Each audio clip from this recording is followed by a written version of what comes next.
नमस्कार दोस्तों, ये है भूत बंगला 76। भूत प्रेतों पिशाचों की रहस्यमयी दुनिया में एक बार फिर से आपका बहुत बहुत स्वागत है। तो एक बार फिर से डरने के लिए और डर की आहट पाने के लिए हमारे चैनल को ज़्यादा से ज़्यादा लाइक, शेयर एंड सब्सक्राइब करें। और हाँ, बेल आइकॉन दबाना ना भूलें। दोस्तों, नेचर या कुदरत जिसका हम कहें, इंसान एक महत्वपूर्ण हिस्सा है। हम इंसानों के अलावा हमारे ही बीच कुछ न दिखने वाली कुछ ऐसी पारलौकिक शैतानी शक्तियाँ होती हैं जिनसे जाने अनजाने हमारा पाला पड़ ही जाता है। चाहे हम इसे माने या ना माने, ऐसी ही दुष्ट शक्तियों को हम भूत प्रेत, चुड़ैल या निगेटिव एनर्जीज कहते हैं। मरने के बाद इंसान जो कभी जिंदा था वो मरने के बाद कहाँ गया, विज्ञान इस बारे में कुछ जान नहीं सका। केवल पूजा पाठ, आध्यात्म और तंत्र मंत्र से जुड़ने के बाद हम इन शक्तियों की ताकत को परख सकते हैं और इनकी शैतानी हरकतों को अपनी आँखों से देख सकते हैं। तो आज की कहानी भी कुछ ऐसी ही अला या कहीं बला की है जो हमारे पीछे पड़ जाए तो पीछा छोड़ने का नाम नहीं लेती। तो देर न करते हुए चलते हैं कहानी की तरफ। यह सत्य घटना उत्तर प्रदेश यूपी जिला चित्रकूट के एक छोटे से गांव सरधुआ की दो बहनों की कहानी है। यह घटना सन 1954 की है। यह काफ़ी पुरानी किंतु सत्य घटना है। यह कहानी हमारे दादाजी के करीबी दोस्त, जिनका नाम श्यामलाल था, ने उनको सुनाई थी। यह घटना उनकी दोनों पोतियों के साथ घटी थी। तो बात ऐसी है कि दो बहनें रहती हैं, चंदा और सरिता, जिनमें चंदा काफ़ी खूबसूरत थी। चंदा की नई नई शादी हुई थी और वो 3 माह की प्रेग्नेंट थी। दोनों कजन्स थीं। सरिता की उम्र 15 साल और चंदा की उम्र 20 साल थी। उस समय गांव में बिजली न होने के कारण लोग रात में लालटेन या ढिबरी जलाकर सब काम किया करते थे। घर की औरतें रात में खाना बनाने का काम भी लालटेन की रोशनी में ही किया करती थीं। शाम होते ही अंधेरा गहराने लगता था। गांव के सब लोग खाना खाकर 7-8 बजे तक सो जाया करते थे। गांव की अधिकांश औरतें अपने पति और अपने बच्चों के साथ ही गर्मी के दिनों में घर के बाहर पलंग या खटिया डालकर ही सोते थे। गांव में कुछ ही लोगों के मकान पक्के बने थे। उस गांव में श्यामलाल जी के घर के पीछे पूरे हरे भरे खेत और एक बड़ा सा तालाब था। चांदनी रात में चारों तरफ से झींगुरों और सियारों की आवाज़ें आया करती थीं, जो माहौल को और भी डरावना बनाती थीं। उन लोगों के यहाँ रात में सब गर्मियों में छत पर ही खाना खाते थे और रात में गद्दा बिछाकर सब छत पर ही सो जाया करते थे। श्यामलाल जी के घर से लगा एक काफ़ी पुराना बड़ा सा सुनसान खंडहर था, जिसमें लोग कूड़ा फेंकते थे। देखने में वो खंडहर दिन में भी भूतिया लगता था। उस खंडहर में 2 तल्ले थे और नीचे एक बड़ा सा कमरा था जिसके दरवाजे बुरी तरह सड़ चुके थे। उस खंडहर में एक बरगद का काफ़ी पुराना पेड़ था जिस पर चमगादड़ लटके रहते थे। लोग कहते थे कि जिस शख्स का पूरा परिवार यहाँ रहता था, पता नहीं किन कारणों के चलते वो पूरा परिवार उस मकान को छोड़कर कहीं चले गए। लोग कहते हैं कि शायद इसके पीछे भी कोई पैरानॉर्मल वजह थी। कुछ लोग बताते कि वहाँ प्रेतों का बसेरा था, तो कोई कुछ और कहता था। पता नहीं। उन दिनों उस गांव में सब कुछ ठीक चल रहा था कि एक दिन अचानक गांव में दहशत का माहौल छा गया। जो लोग घर के बाहर गर्मियों में सोते थे, उन औरतों के बच्चे सुबह गायब मिलते, जो या तो दुधमुहे होते या 2 या 3 साल के अंदर के होते। धीरे धीरे पूरे गांव में ये घटनाएं होने लगी और बाहर सोने वाली औरतों के बच्चों के शव को जब ढूंढा जाता तो उन बच्चों के कटे फटे शव खेतों में या तालाब जो कि खंडहर के पीछे था वहाँ पाए जाते। लाशों को देखकर ऐसा लगता जैसे उन मासूम बच्चों के मांस को किसी जंगली जानवर ने बुरी तरह नोच नोच कर खाया हो।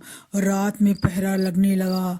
रात में 5-6 लोग पहरा देते हुए जागते रहो की आवाजें लगाते।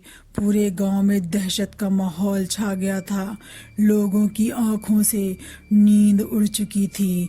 माओ का रो रो कर बुरा हाल था। अब माओ ने बाहर सोना बंद कर दिया था।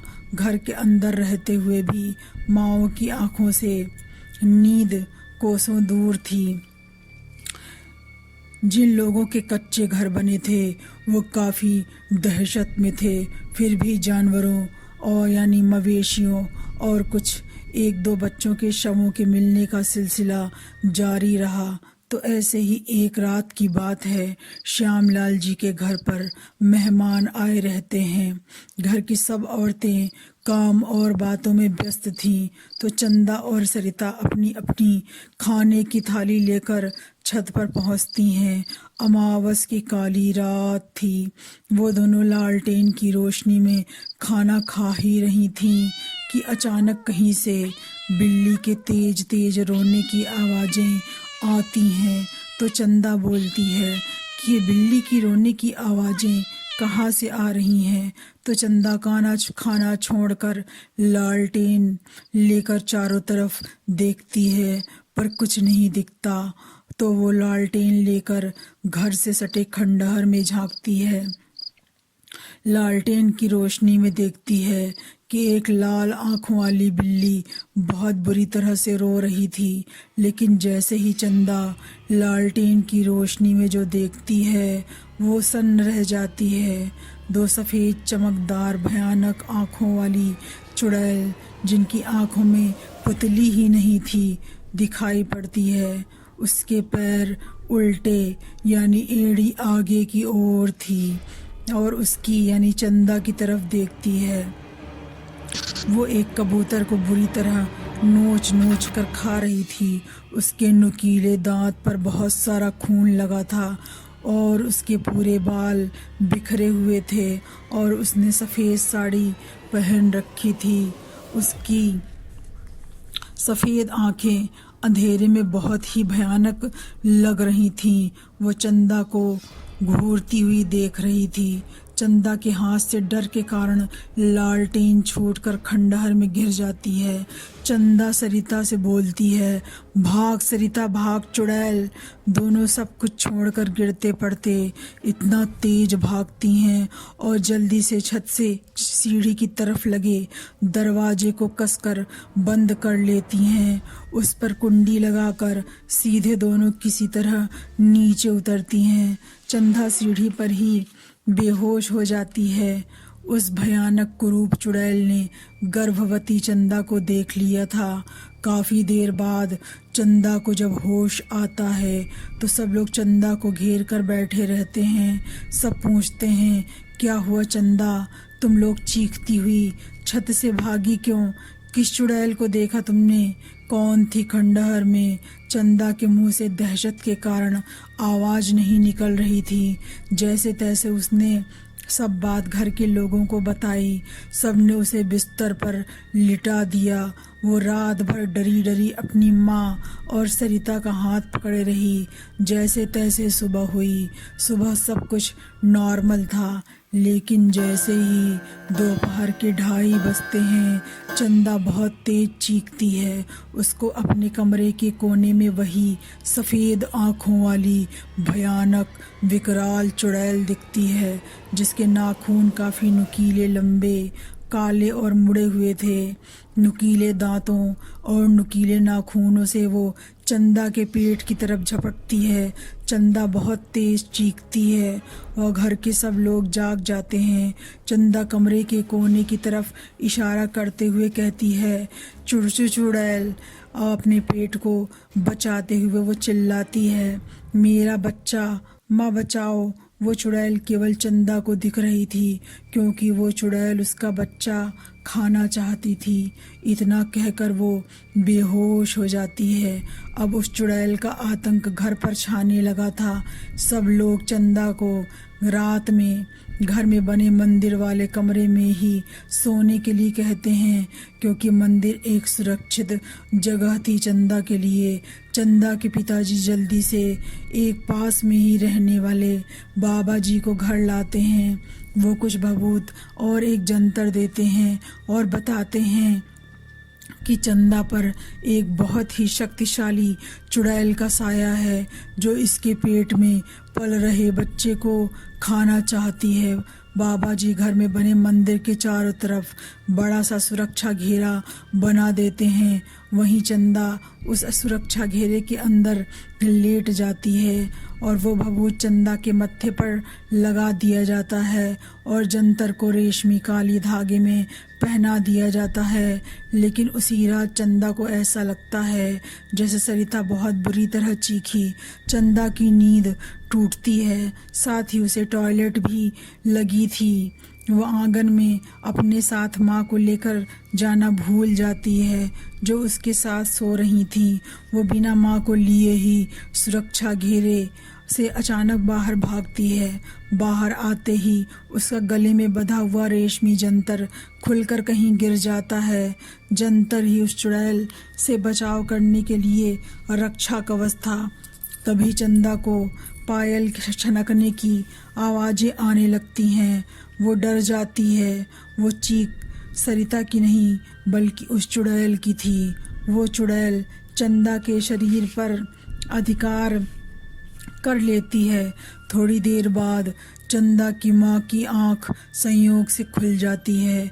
चंदा को पूजा घर में न पाकर वो चंदा को ढूंढती है तो चंदा आंगन में बेहोश मिलती है। जब चंदा को होश आता है तो वो अजीब नज़रों से सबको घूरे जा रही थी, पर कुछ बोल नहीं पा रही थी।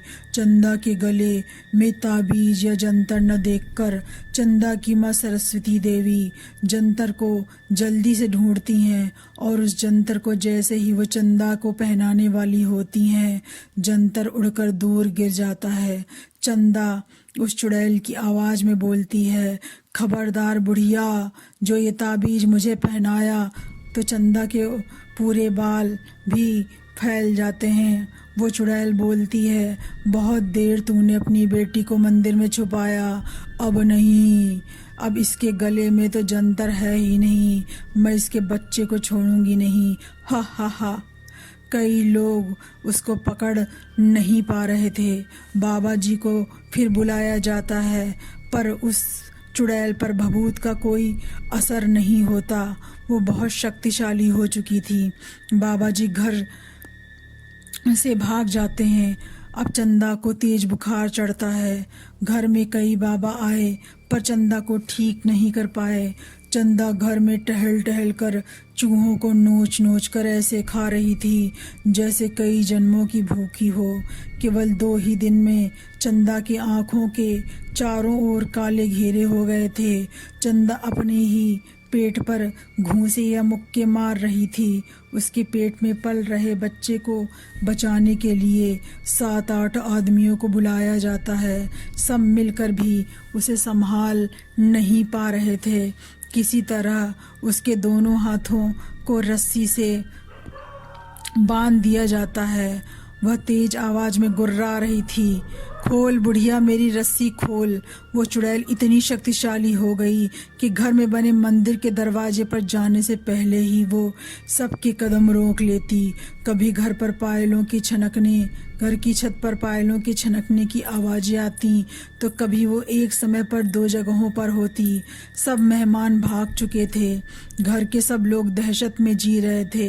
ये भगवान का संयोग था कि एक दिन चंदा के पिताजी के एक तांत्रिक मित्र एक फरिश्ते की तरह ऐसे ही उनसे मिलने आ जाते हैं, जो कि पश्चिमी बंगाल में रहते हैं। वे तंत्र विद्या में बहुत ही निपुण थे। जैसे ही घर के मुख्य द्वार पर वो कदम रखते हैं, वो देखते हैं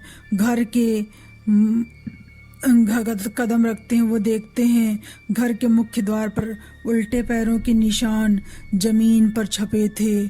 उन्हें समझते देर न लगी कि इस घर पर एक भयानक चुड़ैल का साया है, और वो घर के बाहर से ही आवाज़ लगाते हैं, रमेश रमेश।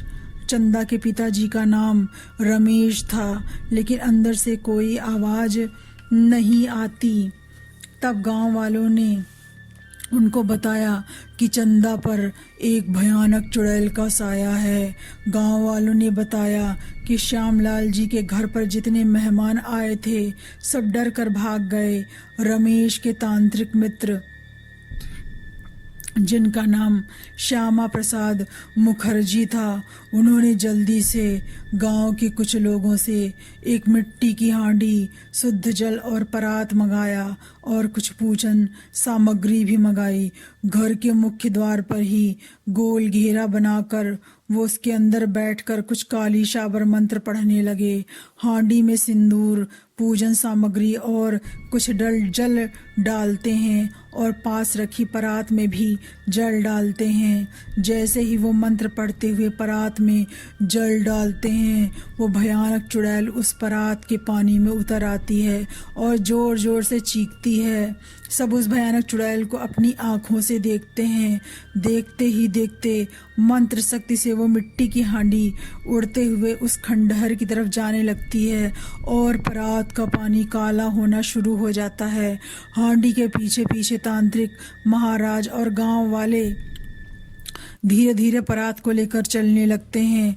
हांडी हवा में उड़ती हुई खंडहर के एक कमरे में रुकती है। उस कमरे से बहुत से तेज दुर्गंध आ रही थी। गांव वाले जो उस कमरे का विभत्स दृश्य देखते हैं, सब सकते में आ जाते हैं।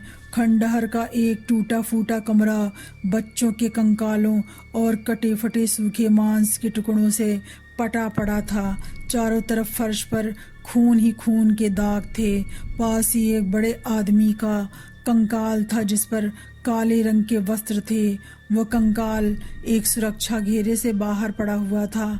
कमरे में काले रंग से एक तंत्र घेरा बना था, जिसमें कई दीपक रखे हुए थे। सूखे नींबू सिंदूर के साथ बहुत सारी पूजन सामग्री पड़ी थी। उन तांत्रिक श्यामा प्रसाद जी को समझते देर न लगी कि उस सुनसान खंडहर के एकांत कमरे को पाकर उसमें भयानक चुड़ैल साधना की गई थी। उन्होंने बताया, चुड़ैल साधना में चुड़ैल तो आ गई, लेकिन पूजा में किसी गंभीर गलती की वजह से चुड़ैल ने तांत्रिक की जान ले ली और अब इस खंडहर को इस चुड़ैल ने अपना घर बना लिया था। और जो गांव में बच्चे गायब हो रहे थे, वो किसी जंगली जानवर का काम नहीं, बल्कि वो चुड़ैल ही गांव के मासूम बच्चों को उठाकर ले जाती थी और फिर उन्हें मार कर उनके मांस को नोच नोच कर खाती थी, जिससे ढेर सारे कंकालों से वो खंडहर भरा पड़ा था। उन्होंने देर न करते हुए उस परात के काले पानी को एक लुटकी मंगाकर उसमें डाल दिया और उस लुटकी को धातु के ढक्कन से बंद कर बबूल के पेड़ के नीचे गहरा गड्ढा खोदकर गड़वा दिया गया। उधर चंदा बेहोश हो गई। चुड़ैल उसका शरीर छोड़ चुकी थी। इस तरह उस भयानक चुड़ैल से गांव वालों को ही नहीं, श्यामलाल जी के परिवार का भी पीछा छूटा, जो दहशत में जी रहे थे। चंदा ने कुछ दिनों बाद एक बेटी को जन्म दिया। अब सब उस परिवार में नॉर्मल है। तो दोस्तों, कैसी लगी आपको हमारी कहानी कमेंट बॉक्स में ज़रूर बताएं। अपना ध्यान रखें और इसी तरह हमें अपना प्यार और सहयोग देते रहें, जिससे मैं आप सभी के लिए सच्ची भूतिया घटनाएं या कहानियां लाती रहूं। तो मिलते हैं अगले हफ्ते एक नई कहानी के साथ। नमस्कार।